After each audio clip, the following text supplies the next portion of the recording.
नमस्ते दोस्तों, मैं रीतम हूँ और मैं दिल्ली में रहता हूँ। मुझे नेचर, वाइल्ड लाइफ की वीडियोग्राफी और फोटोग्राफी का शौक़ है। हर नए सफ़र पर निकल पड़ता हूँ प्रकृति के कुछ नए रंग देखने और उनके हर एक अनुभव को लेकर आता हूँ आपके लिए यहाँ यूट्यूब पर। तो चलिए मेरे साथ जुड़े रहिए और मिलकर देखिए इस खूबसूरत दुनिया को एक नए नज़रिया से।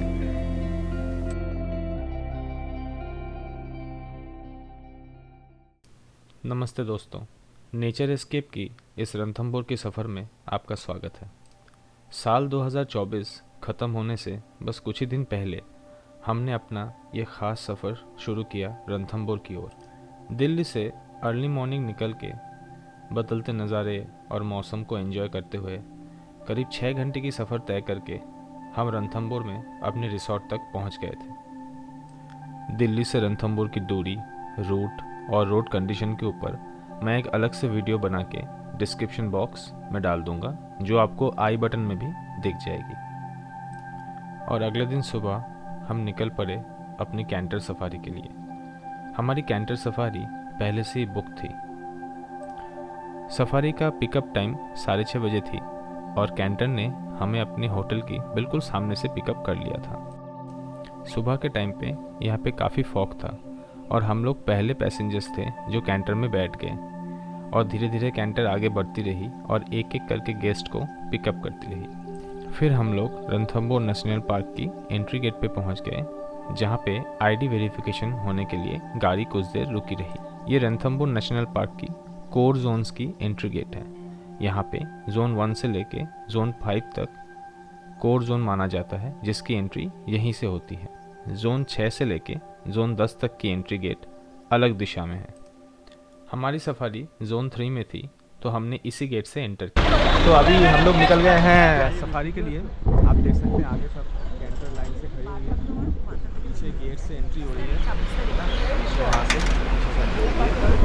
और अभी देखते हैं, अगर किस्मत साथ रहा तो टाइगर दिख जाएगा, पता नहीं भी दिखेगा तो जंगल देख के आ जाएंगे। आपको अपडेट करता हूँ। सफारी बुकिंग करते हुए आप अपने जोन प्रेफरेंस डाल सकते हैं, लेकिन जोन कंफर्म बुकिंग कंफर्मेशन के साथ ही होता है, बिल्कुल जैसे ट्रेन बुकिंग के समय हम लोग करते हैं। बुकिंग मैं खुद भी कर सकता था, बट क्योंकि ये पीक सीज़न था तो मैंने रिस्क नहीं लिया और अपने एजेंट के थ्रू ही अपनी सफारी बुक कर ली। उनके कॉन्टैक्ट्स मैंने अपने डिस्क्रिप्शन बॉक्स में लिखा हुआ है, आप उनसे फ़ोन पे बात करके अपनी सफारी कंफर्म करा सकते हैं। रणथंभौर नेशनल पार्क का नाम रन और थंभौर शब्दों से मिलकर बना है, जिसमें रन का अर्थ युद्ध है और थंभौर का संबंध यहाँ के प्राचीन किले से है। ये पार्क कभी राजपूत शासकों की शिखर क्षेत्र के रूप में प्रसिद्ध था और यहाँ पे स्थित रणथंभौर किला, जो 10वीं शताब्दी की है, एक यूनेस्को वर्ल्ड हेरिटेज साइट के रूप में जाना जाता है। और हर बार की तरह इस बार भी मुझे भारत की राष्ट्रीय पक्षी मोर ने स्वागत किया।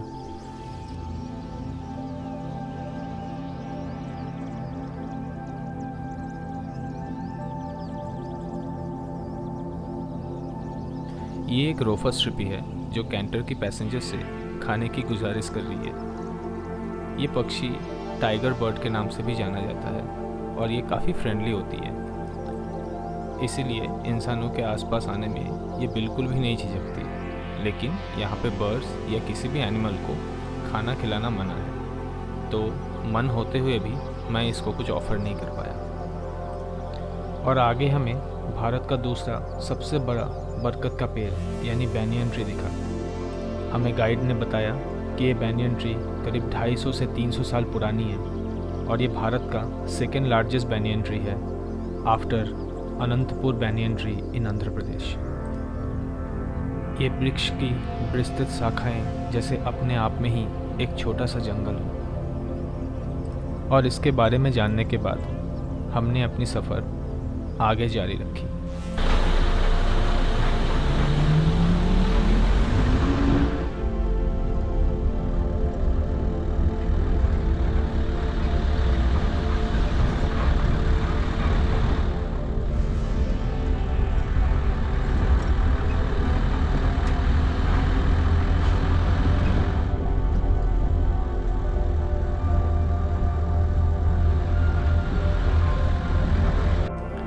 और और इसके बाद हम आके पहुँचे पदम तालाब के पास, जहाँ पे हमारे कैंटर ने एक 2 मिनट का ब्रेक लिया। पदम तालाब इस जंगल का एक बहुत महत्वपूर्ण हिस्सा है, क्योंकि इसके पानी के ऊपर बहुत सारे जानवर डिपेंडेंट हैं। लेकिन इस लेक की सुंदरता पे खोनी नहीं चाहिए, क्योंकि यहाँ पे 100 से भी ज़्यादा मगरमच्छ हैं जो धूप निकलते ही किनारे पे आके धूप से, क्योंकि अभी धूप निकली नहीं तो हमें किनारे पे मगरमच्छ अभी दिखी नहीं, लेकिन हाँ काफ़ी सारे बर्ड्स हमें देखने को मिले। ये एक रेड वाटर लैपिंग है। ये ज़मीन पे रहती हैं और पैरों में बैठने में असमर्थ होती है। ये अपने घोंसला मिट्टी के अंदर ही बनाते हैं। ज़्यादातर ये कीड़े मकोड़ों की शिकार करते हैं और झील या खुली ज़मीन के आसपास ही ज़्यादातर देखे जाते हैं। और वहीं दूर हमें एक वूली नेक स्टॉक बैठा हुआ दिखा, जो वहाँ बैठ के धूप के इंतज़ार कर रही थी।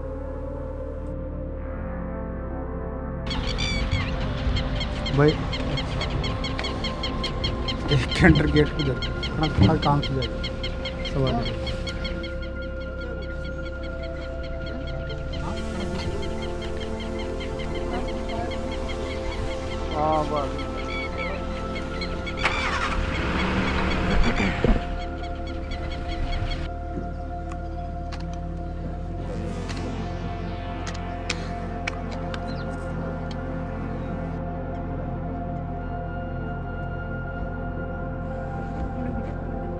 वो स्नेक बर्ड है, वो अभी उठ के गई है ना, डेंटल डाटर। ये पानी के अंदर चल जाती, गर्दन बाहर निकालती, जैसे लगता है सांप ने गर्दन निकाली।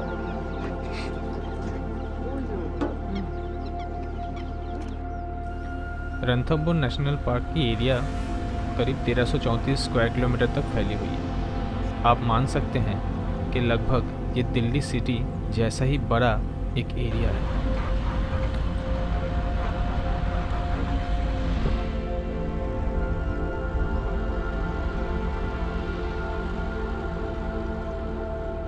और थोड़ी ही दूर आगे जाके हमें कुछ स्पॉटेड डियर दिखे, जो मैदान में घास चर रहे थे।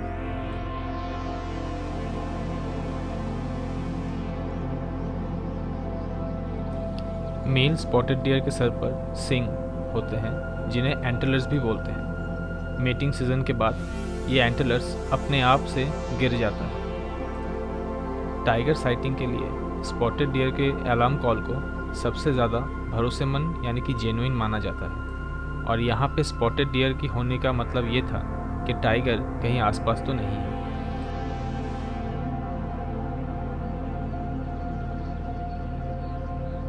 जिन डियर के सिंग परमानेंट होते हैं उन्हें विज्ञान की भाषा में एंटीलोप बोलते हैं। एंटीलोप में यहाँ पे नीलगाय और सिंह का इंडियन, उनके सिंग परमानेंट।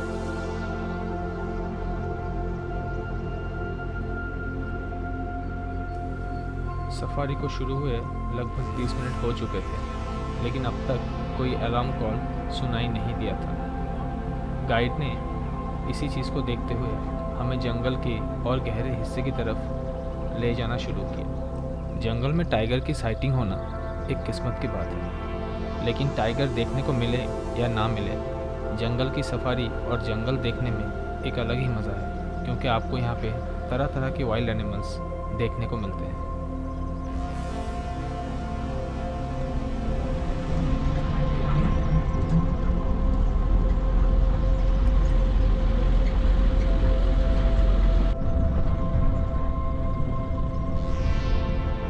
वहाँ से थोड़ी ही दूर आगे बढ़ने के बाद हमें कुछ वाइल्ड बोर्स दिखे। ये वाइल्ड बोर के छोटे बच्चे हैं जो आपस में खेल रहे हैं और अपनी धुन में मस्त हैं।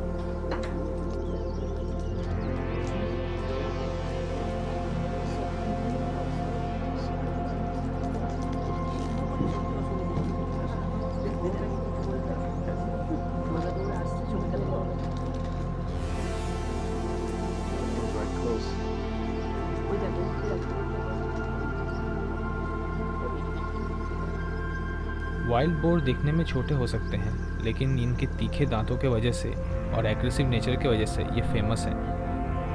कई बार लेपर्ड इनको अटैक कर तो देते हैं, लेकिन इनसे जीत नहीं पाते, क्योंकि ये काफ़ी ताकतवर होते हैं। आगे डियर ये आगे भी देखिए आवाज़ टाइगर को देखते हैं दीज मंडी। अचानक हमने एक हिरन की अलार्म कॉल सुनी और देखा कि वहीं दूर राइट साइड में कुछ हिरन दौड़ रहे थे।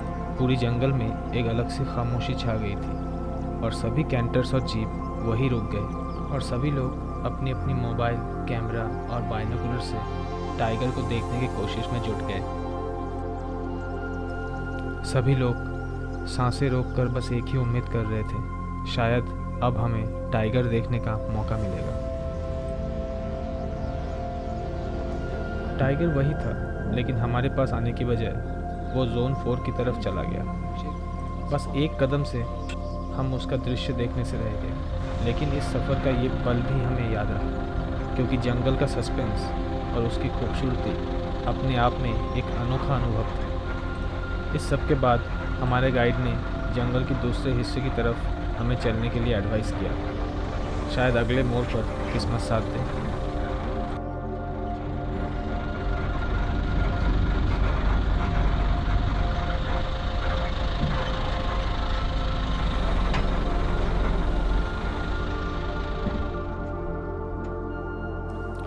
अचानक से हमें राइट साइड के पेड़ में 2 स्पॉटेड आउलेट्स दिखे, जो दिन के टाइम पे बड़े आराम से बैठे हुए थे।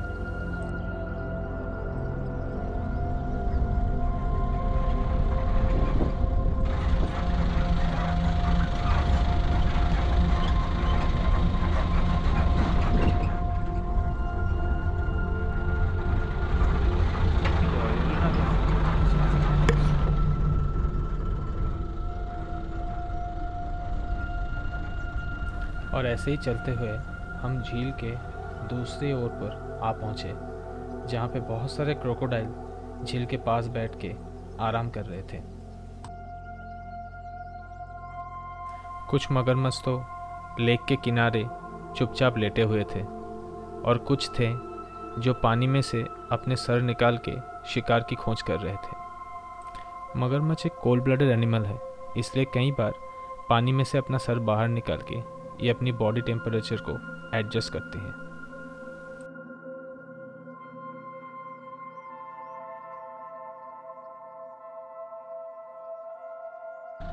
वो जोगी महल कह रहे थे ना, वो ये रेड रुक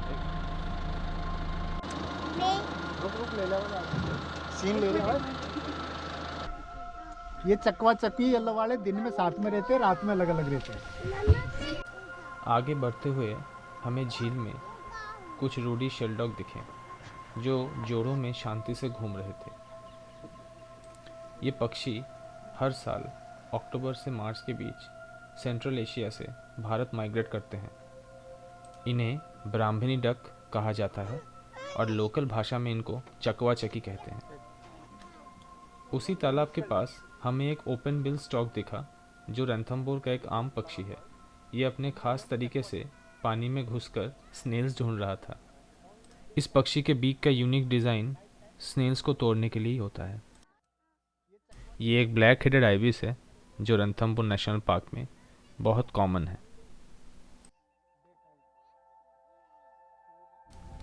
हमारी सफारी ख़त्म होने को आ रही थी और हमने एक आखिरी बार पदम लेक के सामने रुकने का फैसला किया।